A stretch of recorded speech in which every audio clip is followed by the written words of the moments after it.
यदि लड़का फ्रेशर है जी। जो डायरेक्ट वही पढ़ाई करके निकल रहा है, मैक्सिमम 9 से 12 हज़ार की नौकरी देते हैं। और जो यदि एक्सपीरियंस होता है तो मैक्सिमम 15 से 20 हज़ार तक की उसको इम्प्रूव करते हैं।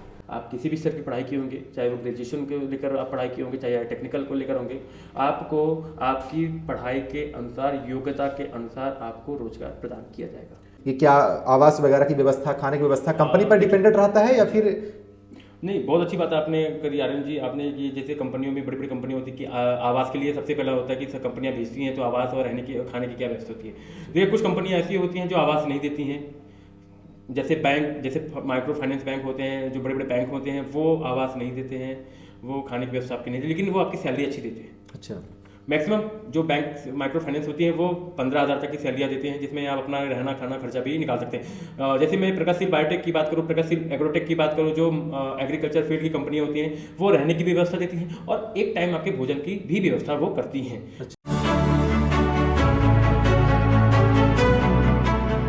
जय हिंद। आप देख रहे हैं मित्रपेट टीवी। मैं आर्य सवाल से भी साथियों को साथ करता हूं। आज मैं बहुत बड़े मुद्दे, यानी मैं बात करूं पूरे मध्य प्रदेश में अगर कोई चर्चा होती है, सरकार से अगर सवाल किया जाता है, विपक्ष अगर सवाल किया जाता है, और जिन मुद्दे पर सरकार लगातार कहीं कहीं कुर्सियों को पकड़ लेती हैं, यानी वो बात अगर बात करूं तो बेरोजगारी का दौर। और सबसे ज़्यादा मध्य प्रदेश में देखा जाता है बेरोजगारी की, और अधिकांशतः जो युवा होते हैं कहीं न कहीं से लंबी रकम पूंजी, अपने घर की जो जमा पूंजी होती है, जो घर की संपत्तियां होती है, उनको कहीं न कहीं से बेच करके, बात करूं बेच करके भी, और उनको नौकरी नहीं मिल पाती है, और कहीं न कहीं से वो आत्महत्या जैसे जो कदम होते हैं, कहीं न कहीं से उनके हाथ में, उनके परिजनों पर निराशाजनक कहीं न कहीं से समय देखने को मिलता है।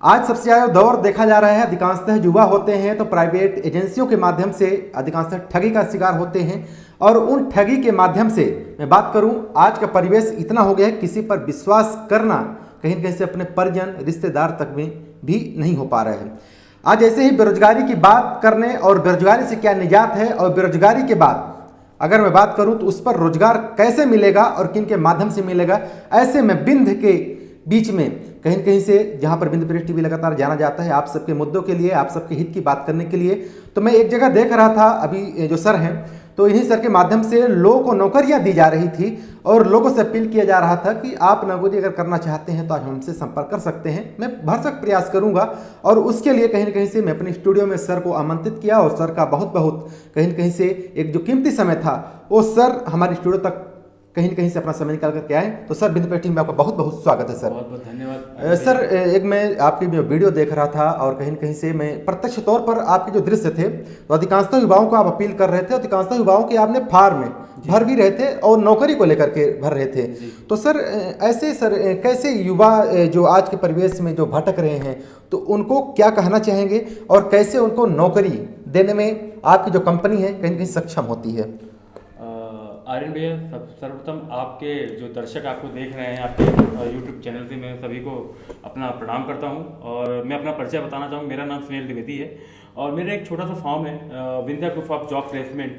हम अपने क्षेत्र के युवाओं को रोजगार दिलाने की बात करते हैं। जहां आपने सवाल किया, अभी आपने कह रहे थे अपने माध्यम से कि युवा रोजगार के लिए परेशान होता है, आत्महत्या जैसे हालात उठाते हैं, तो उन सब उठाने का जो रीज़न होता है वो है हमारी सरकार की नाकामियाँ जी। कहने के लिए कहा जाए तो अभी चुनावी दौर आ गया जी, और उस चुनावी दौर के दौरान सरकार ने भर्तियां निकालना स्टार्ट किया, रोजगार मेले निकालने स्टार्ट किए। मेरा सवाल ये होता है यार, मैं सरकार से और आपके माध्यम से मैं ये कहना चाहता हूँ, सरकार से पूछना चाहता हूँ कि 4.5 साल तक आप कहाँ थे? कहाँ थी आपकी भर्तियाँ? कहाँ थी आपकी लाडली बहना योजना, जो आप अभी लाडली बहना योजना भी निकाले हैं 1,000 रुपये, वो किस हद तक आपने इसको घोषणा की है? और अभी तक आपने जो रोजगार मेले लगवाए हैं, मैंने अभी तक 7 से 8 रोजगार मेले में अपने कंपनी को लेकर गया, वहाँ मैंने ये हालात देखा कि जो जिला प्रशासन होता है, जो जिला रोजगार अधिकारी होता है, युवाओं को रोजगार दिलाने में वो असक्षम हो रहे हैं। उसका रीज़न ये कि सरकार जो कंपनियां लाती हैं वो मार्केटिंग की कंपनियां लाती हैं, और उस मार्केटिंग कंपनियों में इंजीनियरों को नौकरी देने की बात की जाती है। मेरा सवाल ये होता है आपके माध्यम से कि जब चुनाव आता है तो यहाँ पे एक मुद्दा बनता है रोजगार को लेकर। हर चुनावी पार्टियां मुद्दे कहती है, हम क्षेत्रीय रोजगार देने की बात करते हैं, हम 70% क्षेत्रीय रोजगार क्षेत्रों में अपने युवाओं को रोजगार देंगे। वो कहाँ गए वो 70% का रोजगार? हमारे क्षेत्र में JP, Adani, Dalmia, UltraTech, ACC, Hindalco जैसी तमाम इतनी बड़ी बड़ी पावर प्लांट कंपनियां होने के बावजूद हमारे क्षेत्र के युवाओं को रोजगार पाने के लिए दिल्ली, बॉम्बे, गुजरात जैसे बड़े महानगरों में जाकर उनको रोजगार तलाशना पड़ता है। और विडंबना की बात ये होती है, पढ़े लिखे जो युवा रोजगार होता है वहाँ जाकर 8,000, 7,000 में इंजीनियर अपनी नौकरी को तलाशता है। आप उन युवाओं के माँ बाप से पूछिए जो अब जिनके घर में 2 वक्त की रोटियां नहीं होती है, खाने के लिए भोजन प्राप्त नहीं होता, वो कहाँ से वो 2-2 लाख 4-4 लाख रुपए युवाओं को इंजीनियर की फीस कराने भरता है। उनके माँ बाप की आशाएं होती हैं कि आज मेरा बेटा इंजीनियर की पढ़ाई कर लेगा, डॉक्टर बनेगा तो कल जाके हमारा भविष्य बनाएगा। लेकिन अंधकार में विडंबना ये कहता है कि आज उनको 10,000 की नौकरी भी नहीं, 7,000 की नौकरी के लिए उनको अपने घर परिवार को छोड़कर जाना पड़ता है। और उनको ऐसा शोषित किया जाता है कि वहाँ पे 8-8 घंटे बताकर 16-16, 20-20 हज़ार की नौकरियाँ बताकर और वहाँ पे 8-8 हज़ार रुपये की पेमेंट देकर, सैलरी देकर उनका 12-12 घंटे, 16-16 घंटे उनको नौकरी करवाया जाता है। सर बड़ी बात है, आज का जो दौर है तो कहीं न कहीं से बड़े गंभीर मुद्दे हैं। लगभग मैं साथियों मैं चाहूँगा ये वीडियो हो सकता है थोड़ी लंबी हो, लेकिन बिंद प्रदेश टीवी जो जाना जाता है आप सबके हितों के लिए, आप सबको रोजगार देने के लिए कहीं न कहीं से एक बहुत बड़ा एक प्लेटफार्म है जहाँ पर मैं बात करूँ बिंद प्रदेश के अधीनस्थ यानी बिंद क्षेत्र में ही Vindhya group of job placement Rewa MP, इनके माध्यम से आपको रोजगार मिलेगा और वो भी पूरी संपूर्ण जानकारियां तो सर के माध्यम से मैं जानने का प्रयास करूंगा इस संबंध में पूरा कि आखिर कैसे रोजगार मिल सकता है और कहां कहां मिल सकता है और इसके लिए क्या पूरी प्रक्रिया होगी। मैं साथियों बता दूं इस समय जो दौर है, हम और जितने भी हमारे जैसे जो साथी हैं जो बिंद को ज़्यादा मजबूत, मध्य प्रदेश को ज़्यादा मजबूत बनाना चाहते हैं, तो उनके लिए लगभग सरकारें जो हैं कहीं ना कहीं से एक जो रोटी होती है वो रोटी सेकने का, यानी जो राजनीति की रोटी हो तो सेकेंगे ही, लेकिन हम और आपका एक दायित्व होता है कि हम लोगों को बेरोजगारी से कैसे हटाएंगे। उसके लिए जो आप सब लोग जो मदद करते हैं, आप सबके लोग की जो अपील होती है, आप सब लोग जो वीडियो देखते हैं, उन सब के लिए हमारा दायित्व होता है। तो सर सबसे पहले मैं आपसे इस संबंध में भी जानना चाहूँगा, क्योंकि मैं नहीं चाहता कि मध्य प्रदेश के कोई भी लाल कहीं बाहर तमिलनाडु जैसे जगह में जाए और कहीं ना कहीं से एक शिकार हो, तो उसके लिए मैं चाहता हूँ कि जो बिंद है group of job placement Rewa है, तो ये सर ये कैसे और किन लोग के लिए रोजगार उपलब्ध करवाती है। आर्यन सर, जैसे आपने बात करी कि तमिलनाडु की आपने चर्चा करी, अभी हाल फिलहाल में वो ज़्यादा पुराना केस नहीं हुए, वहाँ पे केवल बिहारी बस, क्योंकि वहाँ पे ज़्यादातर बिहारियों का बात किया जा रहा था, लेकिन मैं आपको आपके चैनल के माध्यम से ये बताना चाहता हूँ वहाँ पे बिहारी बस शोषित नहीं होते हैं, वहाँ पे हमारे एमपी के भाई भी शोषित हुए हैं, क्योंकि एमपी का भाई भी हमारा भाई है और बिहार का भी भाई भी हमारा भाई है। मैं किसी पक्षपात या किसी सरकार के खिलाफ नहीं जाता हूँ, लेकिन जो हकीकत की बात यहाँ पे है, जितने बिहारी वहाँ पे शोषित हुए हैं उससे ज़्यादा हमारे एमपी के भाई भी शोषित हुए हैं।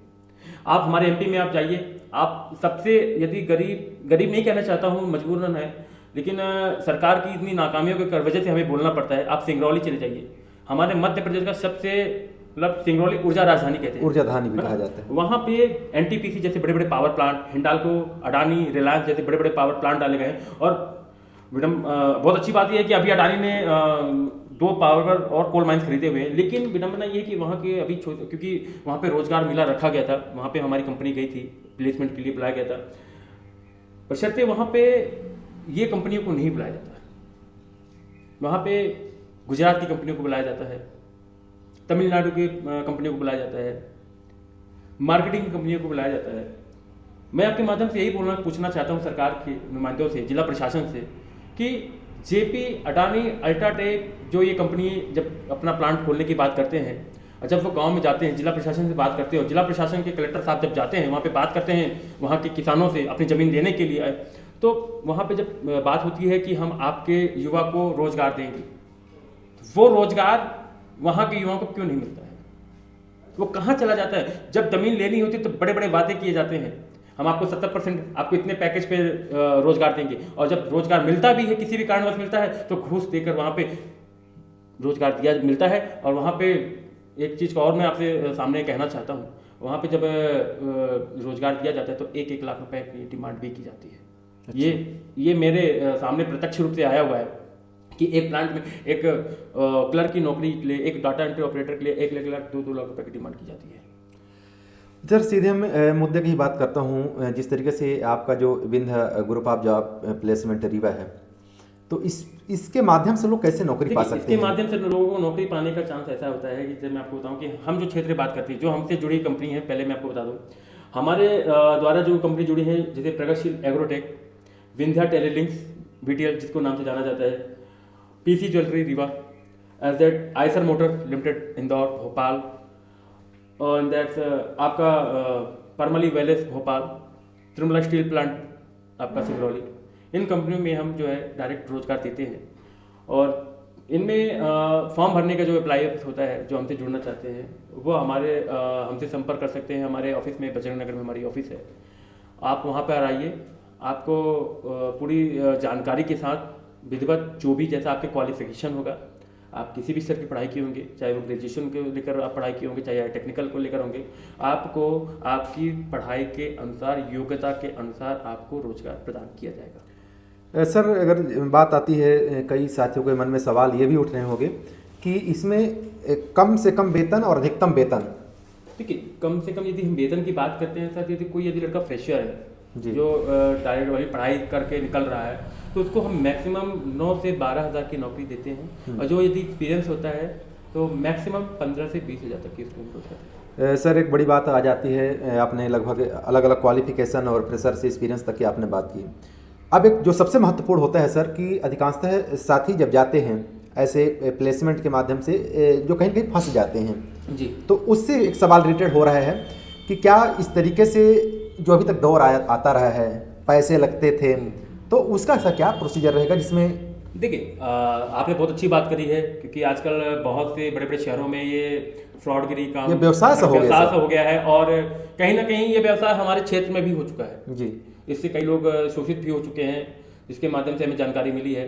देखिए, मैं आपके माध्यम से, आपका सवाल बहुत अच्छा लगा मुझे ये चीज़, और मुझे जानकारी भी कि मैं बताना चाहूँगा कि इसके लिए भी मैं भी फार्म हाउस में लेता हूँ, लेकिन मैं एक बार शुल्क लेता हूँ, जिसका हमारा फॉर्म का जो हमारा फॉर्म भरना जाता है उसके लिए हम 300 रुपये अप्लाई करते हैं, और उसके बाद यदि हम लेते हैं, एक चार्जेस करते जरूर है, वो हम 2000 रुपये चार्जेस करते हैं, लेकिन जॉब लगने के बाद। अच्छा सर, जैसे मान लीजिए आप जो तस्वीरों पर देख रहे हैं ये फार्म है, तो सर क्या यही फार्म है भरने का? जी हाँ। तो सर ये फार्म भरने का सर 300 रुपये ही क्यों लगता है?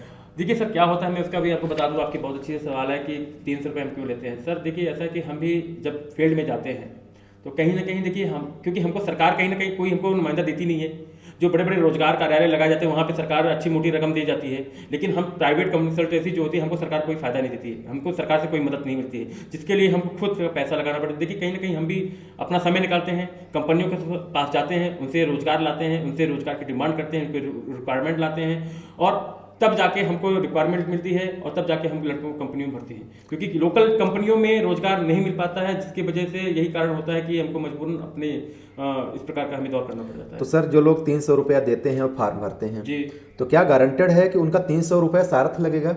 जी हाँ, ये 100% जी हाँ। रहेगा? यदि उनको जब तक हम रोजगार नहीं दिला पाएंगे तब तक हम इंटरव्यू और कहीं ना कहीं उनको हम प्लेसमेंट कराएंगे 10 दिन के अंदर। अच्छा, 10 दिन के अंदर? जी हाँ। और अगर फिर भी सिलेक्शन नहीं हुआ सर तो? ऐसी कोई बात नहीं, सिलेक्शन होगा। इसके बाद जब भी उनकी ज्वाइनिंग हो जाएगी जी, तो क्या उसके बाद कोई उनके सैलरी से पेमेंट लेना? कोई सैलरी से पेमेंट नहीं होगा, सैलरी से हम पेमेंट नहीं करते हैं, उनकी सैलरी उनके अकाउंट में जाएगी। जो हम 1500 से 2000 रुपये लेने की बात करते हैं, जी। जब जॉब लग जाती है, जब उनको ज्वाइनिंग लेटर मिल जाता है, जब वो ज्वाइन करते हैं, हम तब लेते हैं। उसके बाद से उनसे कोई शुल्क नहीं लिया जाता है, ना उन पर कोई दबाव बनाया जाता है। जी जी हाँ। तो कुल मिला के सर हम कहें कि जो कंपनियों में लड़के जाएंगे काम करने, तो क्या उनकी ऐसे कुछ समय अवधि रहती है जिसके अंतर्गत ही उनको करना पड़ेगा, या फिर उनको कुछ दिनों बाद बाहर निकाल दिया जाएगा? देखिए, क्या होता है, ये चीज़ आपने जो आप सवाल कर रहे हैं कि उनको निकालने की मेन मुद्दा होता है, निकालने की बात होती है। देखिए, जब लड़कों को हम रोजगार दिलाते हैं तो उनको हम पूरी विधिवत जानकारी देते हैं कि आपका काम क्या रहेगा, आपको कितनी सैलरी मिलेगी, आपको कितने दिन तक करना पड़ेगा। देखिए, जहाँ बात आती है निकालने की, देखिए ये कंपनी डिपेंड नहीं करती है। देखिए, कोई भी लड़का काम करेगा, कंपनी उसको मौका देती है और बार बार मौका देती है। ये नहीं, अब जब लड़का युवा जो है रोजगार नहीं करेगा, कंपनी को फायदा नहीं देगा, तो कंपनी भी क्या करे, मजबूरन हो जाती है, लेकिन निकालती नहीं है, ट्रांसफर कर देती है। अच्छा, ट्रांसफर करती है। जी हाँ। तो चलिए साथियों, ये Vindhya group of job placement Rewa की तरफ से ये जो भी आपने कथन सुने हैं सर के माध्यम से ही आपके सिलेक्शन भी हो सकते हैं। और ये कोई मैं कहूँ स्पॉन्सर वीडियो भी नहीं है। ये केवल बेरोजगारी को दूर करने के लिए और जो बेरोजगार युवा भटक रहे हैं उनके लिए एक सहूलियत के लिए, यानी जो भी सच्चाई होती है, जो भी हकीकत होती है, तो सब जो समस्याएं थी, आपके मन में जो सवाल चल रहे थे रोजगार को लेकर के और इस जॉब प्लेसमेंट को लेकर के, तो एक सुनहरा सा मौका है और भरोसेमंद मौका है। और ये जो फार्म है आप पुनः स्क्रीन पर देख सकते हैं। तो इनके अलावा आप इसमें नंबर भी देखेंगे। सर ये नंबर आपका ही है? जी हाँ, ये मेरा नंबर है। तो ये नंबर में आपकी स्क्रीन पर आप फ्लैश आप देख रहे होंगे, तो इस नंबर पर कांटेक्ट भी कर सकते हैं सर। जी हाँ, तो इस नंबर पर आप कांटेक्ट भी कर सकते हैं। और जब भी ये जो बड़ी कंपनियां हैं, जितनी बड़ी कंपनियां हैं जहां पर कहीं न कहीं से जाने के लिए मौका नहीं मिल पाता है, तो Vindhya group of job placement Rewa की तरफ से आपको मौका मिल सकता है। और कोई अगर छोटी सी जानकारी हो, बड़ी जानकारी हो, तो आप दिए गए नंबर पर आप संपर्क भी कर सकते हैं। सुनील द्विवेदी जी नाम है। और इसके अलावा जो सवाल रहे हैं आपके, कई लोगों के सवाल रहे हैं कि कहीं न कहीं से पैसे क्यों लगते हैं, तो मैं बता दूं कि आपके लिए अगर कोई जॉब कहीं न कहीं से स्टोर करता है, उसके लिए दौड़ता भागता है, तो हो सकता है जायज़ खर्चे हों, लेकिन आपकी अगर जॉब लगती है इसके बाद आपके लगभग पैसे लगेंगे। सर ऐसा ही है? हाँ जी। तो सर इसके अलावा इनके अलावा अगर और कोई एडिशनल जानकारी देना चाहें कि, और अगर इनके जो मन में सवाल जैसे कई लोग के रहते हैं कि क्या आवास वगैरह की व्यवस्था, खाने की व्यवस्था कंपनी पर डिपेंडेंट रहता है या फिर नहीं, बहुत अच्छी बात आपने करी आर्यन जी। आपने कि जैसे कंपनियों में बड़ी बड़ी कंपनी होती है कि आवास के लिए सबसे पहला होता है कि कंपनियां भेजती हैं, तो आवास और रहने की खाने की क्या व्यवस्था होती है। देखिए कुछ कंपनियां ऐसी होती हैं जो आवास नहीं देती हैं, जैसे बैंक, जैसे माइक्रो फाइनेंस बैंक होते हैं, जो बड़े बड़े बैंक होते हैं, वो आवास नहीं देते हैं, वो खाने की व्यवस्था आपकी नहीं देते, लेकिन वो आपकी सैलरी अच्छी देते हैं। अच्छा, मैक्सिमम जो बैंक माइक्रो फाइनेंस होती है वो 15,000 तक की सैलरियाँ देते हैं, जिसमें आप अपना रहना खाना खर्चा भी निकाल सकते हैं। जैसे मैं प्रगतिशील बायोटेक की बात करूँ, प्रगतिशील एग्रोटेक की बात करूँ, जो एग्रीकल्चर फील्ड की कंपनियाँ होती हैं, वो रहने की भी व्यवस्था देती हैं और एक टाइम आपके भोजन की भी व्यवस्था वो करती हैं। अच्छा। लेकिन वो भोजन की व्यवस्था करती नहीं, वो केवल आपके भोजन के लिए पे आउट कर सकती हैं। अच्छा। बाकी आपको खुद को मतलब रहने की व्यवस्था आप करेगा, आपको पेट्रोल वगैरह का जो भी मार्केट, जो फील्ड की कंपनी होती है, पेट्रोल के लिए पैसा भी कंपनी आपको अप्रोच करती है, लेकिन वो सैलरी पे करती है। लोगों के मन में सवाल आता है कि सर जैसे हम मार्केटिंग की कंपनी में जाते हैं, फील्ड की कंपनी में जाते हैं और हमें पेट्रोल का कहाँ से मिलेगा, क्योंकि जाहिर सी बात है कि ये पेट्रोल बहुत महंगा हो चुका है ना। तो उसके लिए कंपनियां जो होती है एक एरिया क्राइटेरिया की होती है कि मैक्सिमम आपको 20 से 30 किलोमीटर आपको जाना होगा और उसके बीच में आपको हम 100 रुपये या जो भी उसका मतलब पेट्रोल का एरिया बनता है वो उतना वो कंपनी पे आउट करती है। तो चलिए साथियों, ये रहा बेरोजगारी को लेकर के एक छोटा सा प्रयास है और सही जो मार्ग है आप ना भटकें, इसके लिए एक मेरा प्रयास था। और इसके लिए अलग अलग क्षेत्रों से, यानी मैं कहूँ हेल्पर से लेकर के इंजीनियर तक की जो नौकरियां हैं, यानी 9 से 15,000 20,000 तक के आसपास जो नौकरियां हैं, उसके लिए आप सर से संपर्क कर सकते हैं और सर के संपर्क के बाद में आप अच्छी तरह समझ लें और इसके बाद ही कोई नौकरी पर जाएं। इसके लिए बिंद प्रदेश टीवी किसी भी अनहोनी के लिए तो गारंटेड नहीं है, लेकिन मैं केवल एक माध्यम हो सकता है कि बिंद प्रदेश टीवी के माध्यम से आपको जानकारी मिले और सर एक माध्यम हो सकते हैं किसी भी कंपनी तक पहुंचाने के लिए। तो चलिए, जानकारी आपको कैसी लगी आप कमेंट करो, बताना नहीं भूलिएगा और अन्य साथी तक भी शेयर कर सकते हैं। जब भी सर के पास कोई नौकरियों को जब रिक्वायरमेंट आएगा तो आप तक जरूर वो कहीं न कहीं से पहुँचाएंगे। और मेरा लगातार प्रयास रहेगा कि आपके हितों के लिए और क्या अच्छी बातें और अच्छी योजनाओं क्या लाया जा सकता है, जिससे आप सबकी जो कहीं न कहीं से जो घर की जो गृहस्थी है वो चलती रहे। और बाकी आज का जो दौर था उस दौर को लेकर के और जो ओरिजिनलिटी का जो एक जो प्लेटफार्म था, उस प्लेटफार्म में मेरा लाना एक प्रयास था। चलिए, बहुत बहुत धन्यवाद।